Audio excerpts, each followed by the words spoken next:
Hello everyone, welcome to my channel Riya কোলে blogs. আজকের নতুন মিনি ব্লগে তোমাদের অনেক অনেক ওয়েলকাম।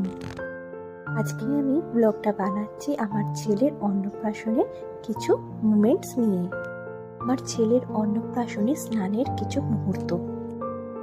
5 জন এও স্ত্রী হলুদ কুটেছিল, সেই হলুদ বাবুর গায়ে ছোঁয়ানো হয়েছিল। তারপরে বাবুকে স্নান করিয়ে দেওয়া হয়েছিল। এইভাবেই হয়েছিল বাবু স্নানের পর্বটা।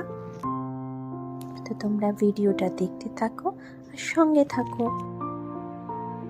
আশীর্বাদের পার্টটা নিয়ে চলে আসবো পরের একটি ভিডিওতে। তোমরা আমার ছেলেকে অনেক অনেক আশীর্বাদ করো। ভিডিওটা ভালো লাগলে অবশ্যই একটা লাইক করে দিও আর চ্যানেলটা শেয়ার আর সাবস্ক্রাইব করে দিতে একদম ভুলো না। দেখা হবে খুব তাড়াতাড়ি